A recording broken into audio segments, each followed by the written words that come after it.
Ketergantungan Barcelona terhadap Robert Lewandowski musim ini terlihat semakin jelas. Lewandowski kerap kali mencetak gol-gol penting dalam beberapa pertandingan terakhir Barcelona. Teranyar, 2 gol Lewandowski membantu Barca membungkam Villarreal dalam duel lanjutan La Liga tahun 2022-23. Kemenangan itu menghentikan krisis tim, jadi sangat penting bagi kepercayaan diri skuad dan bagi Xavi. Hasil positif kontra Villarreal kemarin sangat penting. Pekan lalu Barca dikalahkan Real Madrid dalam duel sengit El Clasico, jadi mereka harus segera bangkit. Sejauh ini Lewandowski telah mencatatkan total 11 gol di La Liga dan jadi top skorer sementara klub. Kontra Villarreal kemarin, Xavi coba merombak formasi lini serang Barcelona, tapi Lewandowski tetap diandalkan sebagai ujung tombak. Xavi memilih trisula baru dengan Ferran Torres di sayap kanan dan Ansu Fati di sayap kiri. Pergantian ini tidak terlalu berpengaruh pada Lewandowski, padahal dia lebih sering bermain dengan Rafinha dan Ousmane Dembele sejak awal musim. Artinya, Lewandowski termasuk striker fleksibel. Dia selalu aktif mencari area kosong dan meminta bola. Lewandowski selalu siap dan terus mencoba berkomunikasi dengan rekan-rekannya, bukan hanya di lini serang.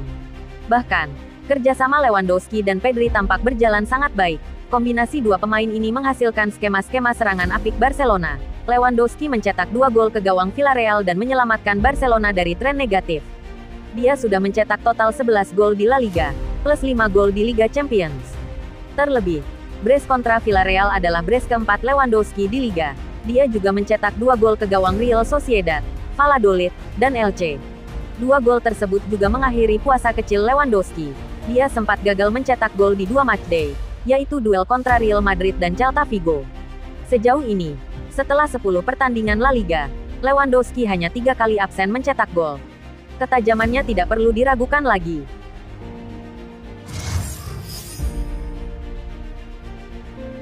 Manajer Barcelona Xavi Hernandez mengatakan bahwa timnya semakin dekat ke tempat yang dia inginkan dan kemenangan atas Villarreal kemarin harus menjadi langkah pertama menuju pemulihan setelah periode buruk di Liga Domestik dan di Eropa. Selalu ada ketegangan di sini. Ini Barca, Anda harus sangat kompetitif. Dan Anda harus menang. Ekspektasinya sangat tinggi untuk musim ini. Dan kami harus terus melaju. Kami bermain bagus beberapa hari yang lalu melawan Villarreal. Itu adalah pertandingan yang hebat. Pertandingan melawan tim hebat. Kami menunjukkan kepribadian dengan menjaga bola, memberi tekanan pada lawan dan menjadi intens. Kita semakin mendekati apa yang kita inginkan. Jelas tidak ada yang namanya kesempurnaan. Tapi kita harus berusaha sedekat mungkin dengannya. Baik dari cara kita bermain maupun hasil yang kita dapatkan. Kedua hal itu terkadang tidak pergi bersama, ujar Xavi Hernandez yang dikutip Associated Press. Barcelona bangkit setelah kalah dalam duel El Clasico dengan Real Madrid pada pekan lalu. Mereka mengalahkan Villarreal dengan 3 gol tanpa balas pada Kamis kemarin. Robert Lewandowski membuat gol pembuka menit ke-31 dan gol kedua pada menit ke-35. Ansu Fati menambahkan 1 gol pada menit ke-38. Selanjutnya tim Katalan itu akan menjamu klub Athletic Bilbao yang bertengger di posisi 6 di klasemen pada lanjutan La Liga pekan ke-11.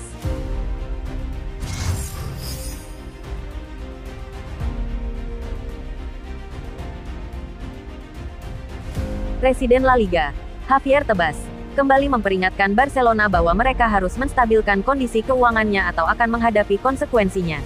Selama musim panas 2022, Barcelona menjual beberapa aset mereka hingga 676 juta euro untuk memungkinkan mereka memperkuat skuad. Meskipun uangnya tersedia, mereka tetap perlu menyeimbangkan neraca keuangannya agar sesuai dengan aturan batas gaji La Liga. Berbicara di acara penghargaan kepada Mundo Deportivo, Tebas kembali menyinggung soal keuangan Barcelona. Bulan lalu, dia menjelaskan bahwa Blaugrana perlu mengurangi tagihan gaji mereka secara drastis. Meskipun Tebas tidak terlalu khawatir tentang kemungkinan Barcelona tersingkir dari Liga Champions, tapi dia mengatakan bahwa pengurangan upah yang signifikan perlu dilakukan. Jika mereka tersingkir dari Liga Champions, pendapatan mereka akan berkurang tetapi mereka tidak perlu membayar bonus, kata Tebas. Seperti dikutip Football Espana, Sabtu tanggal 22 Oktober tahun 2022. Itu tidak akan banyak berubah. Namun, Tuas sudah bekerja untuk mereka pada musim ini, tapi tidak untuk berikutnya. Mereka harus mengurangi beban gaji. Mereka tidak bisa melanjutkan keberlangsung tim dengan pengeluaran lebih dari 500 juta euro. Karena jika tidak, musim depan kami akan menemukan bahwa mereka melanggar seperempat aturan, tegasnya. Saat ini, batas gaji Barcelona berada di kisaran 656 juta euro, yang berarti mereka perlu menemukan cara untuk mengurangi tagihan upah sekitar 24%. Tampaknya, Tidak mungkin mereka dapat melakukannya tanpa penjualan yang signifikan dan mungkin menghapus beberapa pengeluaran terbesar mereka.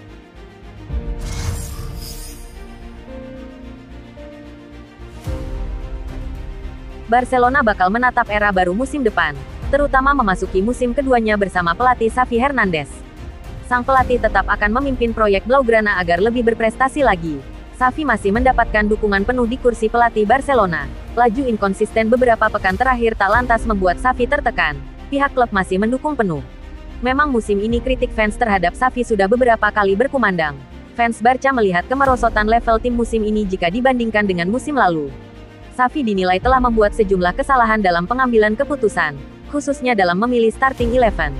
Untungnya Barcelona tidak terpuruk terlalu dalam.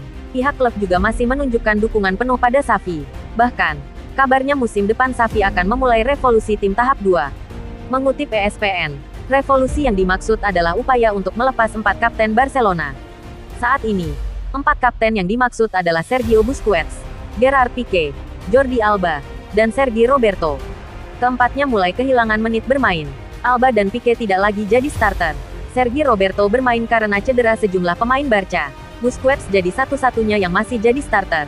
Tapi itu pun mulai goyah. Xavi dikritik keras karena terus mempercayai Busquets. Padahal performanya menurun karena usia. Kontrak Busquets dan Roberto habis di akhir musim ini. Jadi mereka bisa mulai bernegosiasi dengan klub lain sejak Januari tahun 2023. Kontrak Alba dan Pique masih tersisa 1 tahun lagi setelahnya. Mengutip ESPN, 4 kapten itu bakal jadi korban revolusi skuad Barca berikutnya. Mereka juga tidak lagi muda. Sudah waktunya mencari klub lain demi menit bermain. Bahkan, baru-baru ini Pique dan Busquets justru mendapatkan cemoohan fans ketika masuk sebagai pemain pengganti di laga kontra Villarreal. Fans menunjukkan kekecewaan mereka terkait performa. Situasi itu diperkuat dengan fakta bahwa 4 pemain tersebut termasuk dalam daftar penerima gaji terbesar di Barcelona. Pique dan Alba ada di puncak daftar beban gaji tim. Jadi melepas mereka akan sangat membantu. Bagaimanapun, musim masih panjang. Segalanya masih mungkin terjadi. Piala Dunia 2022 akhir tahun ini juga mungkin bakal menentukan nasib 4 pemain tersebut.